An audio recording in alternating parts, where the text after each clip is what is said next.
Wayne Rooney finished last season winning the Europa League with Manchester United but finds himself this season starting the same competition in the third qualifying round with Everton. Has any other player gone from winning a competition, continental or domestic, to an even earlier starting round than this the following season, asks Rob Fernley. Darren Beach among a good number of you has discovered. Look no further than a bunch of Champions League winners from Liverpool, who had to enter the Champions League in 200,506 in the first qualifying round as title holders. He begins.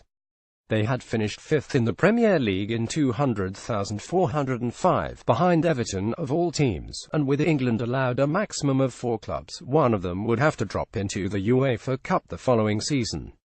The situation had happened before in Spain, when Real Madrid won the Champions League in 2000 but finished outside the top 4, but the Spanish FA unsurprisingly chose to drop fourth-placed Zaragoza into the UEFA Cup and allow Madrid to defend the trophy.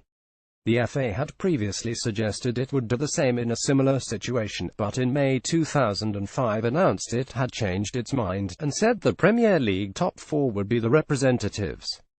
Thanks to the confusion, there was a lot of nagging and wailing from all sides before Liverpool were given a special UEFA dispensation to defend the trophy. They faced a conveniently local tie against Total Network Solutions, a Steven Gerrard hat-trick leading the way in a 31st leg victory on the 13th of July 2005, just 49 days after he captained Liverpool to victory against Milan in Istanbul. Other players who played in both games were Steve Finnan, Sami Hyypiä, Xabi Alonso, Jamie Carragher, John Unrisa and Jibril Cisse. Acute. Similar sponsors. What's the most number of clubs in one competition with the same sponsor, tweets Jack Tanner. Emirates had 3 in the Champions League last season, could be 4 next season with Milan. Plenty more than that, is the brief answer, Jack. In the 1990 Campeonato Brasileiro Serie A, 16 out of 20 teams had Coca-Cola as the shirt sponsor, points out Dirk Maas. The current season in the Brazilian Serie A hasn't much variety regarding shirt sponsorship either. 15 out of 20 teams are sponsored by Caixa Bank. There's also this. Christopher Chan at Christopher_CCC thinks sometime in the mid-90s, the Coupe de France was sponsored by RTLCANALTFI and every team had the same sponsors. August 10, 2017. London stalling. London appears to be poorly represented in terms of appearing in team names, reckons John Popple, who is the highest-ranked football team with London in the name. Also, do any other capital cities suffer with this? In the same way, it appears that the highest-ranked teams with London in the names are London Coney and London Tigers, both of the Spartan South Midlands League Premier Division. At the 9th level of the pyramid, males Alex Whiting. As to other capital cities with similar situations, I can't say that I've looked exhaustively, but I can't seem to find any football teams with Mexico City or Ciudad de Mexico in the name, nor any with San Marino at Città di San Marino in the name. But wait, Darren Beach offers more. The Brazilian club Londrina, aka Little London, a Londoner, currently stand in mid-table in Serie B 2nd Division, he writes. Londrina, the city, was named after a group of migrant Brits who had built the local railway. Not one of Brazil's more successful clubs, the best finish was 4th in the 1977 Brazilian Championship. Stand and Deliver. James Anderson is presented with a framed picture in front of the James Anderson End at Old Trafford. Photograph. Gareth Copley. Getty Images. Jimmy Anderson is to bowl at an end named after him, tweets Just Lambert.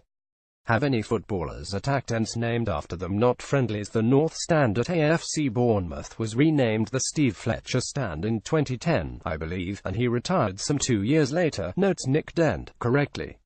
I recall it even had a big, beaming visage of his face on the top of the stand.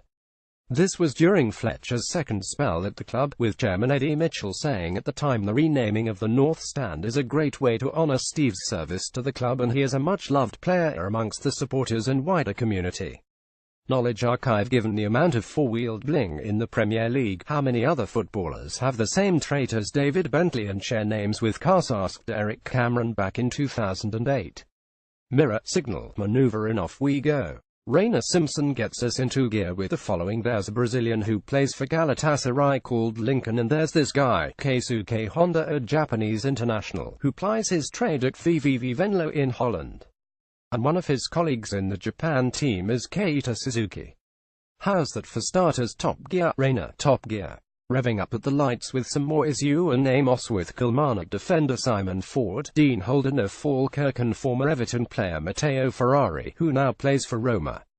Sticking with the F1 theme, Steve McLaren was pulled out of the glove compartment by Abdul Karim Omar while Philip Mayat, writing from the Czech town of Mladá Boleslav where Skodas are made, unsurprisingly suggests Milan Skoda Bohemians 1905 and Yaroslav Skoda most in the Gambrinus Liga. I don't think they can be blamed for the teams occupying the two bottom places, adds Philip. They're not much to look at, but they're nice little runners. Boom boom anymore.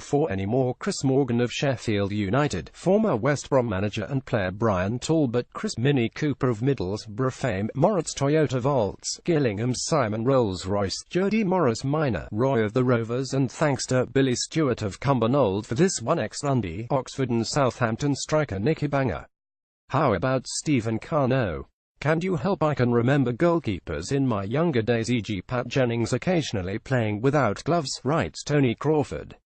Is there a goalkeeper in any of the top leagues who still plays without gloves? If not, who is the last goalkeeper to regularly play without them by the time Sunderland play Leeds this coming Saturday? Our opening 5 competitive games of the 201,718 season will have each been played on a different day of the week. Derby, Friday Bury, Thursday Norwich, Sunday Sheffield, Wednesday, exclaims Phil Boyle.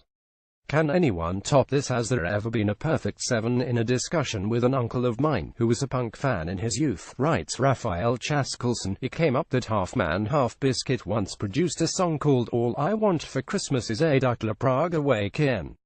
You can view a stonking live performance here. This got me thinking how many other football clubs have been featured by punk or any other genre on recorded tracks. To clarify, I'm not talking about bilge like Glory Glory Man United.